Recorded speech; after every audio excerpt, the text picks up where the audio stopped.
है लिए हथियार दुश्मन ताक में बैठा उधर, और हम तैयार हैं सीना लिए अपना इधर।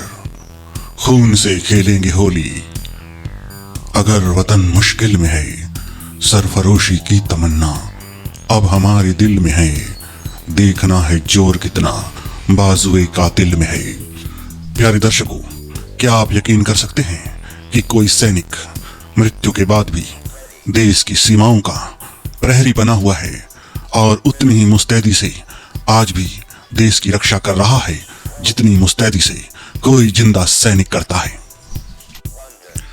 प्यारे दर्शकों, आपने देवी देवताओं के मंदिर तो बहुत देखे होंगे, लेकिन क्या आपने कभी किसी सैनिक का मंदिर देखा है?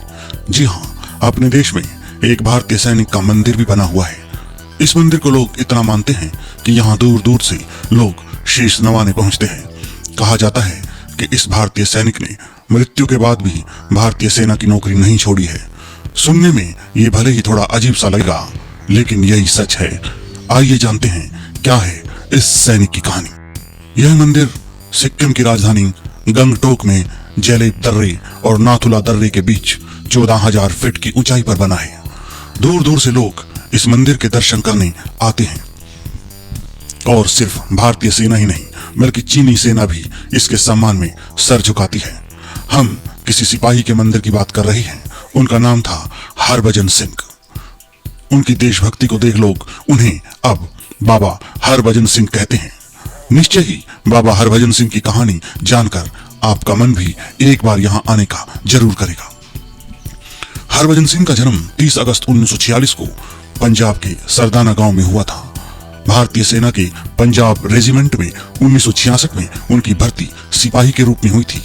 साल 1968 में उनकी ड्यूटी 23वें पंजाब रेजिमेंट के साथ पूर्वी सिक्किम में थी। 4 अक्टूबर 1968 की बात है जब खच्चरों का काफिला ले जाते समय नाथुला के पास ही उनका पैर फिसल गया और घाटी में गिरने से उनकी मृत्यु हो गई। पानी का तेज बहाव हरभजन सिंह के शरीर को बहाकर कहीं दूर ले गया। कहा जाता है बाबा हरभजन सिंह अपने साथी सैनिक के सपने में आए और उसे अपने शरीर का पता बताया। जब खोजबीन की गई तो 3 दिन बाद उनका शरीर भारतीय सेना को उसी जगह पर मिला जो जगह उन्होंने अपने साथी को सपने में बताई थी। कहा जाता है कि उन्होंने सपने में एक समाधि बनवाने की भी इच्छा जाहिर की थी, जिसके बाद 14,000 फीट की ऊंचाई पर जेलेब दर्रे और नाथुला दर्रे के बीच उनकी समाधि बनवा दी गई।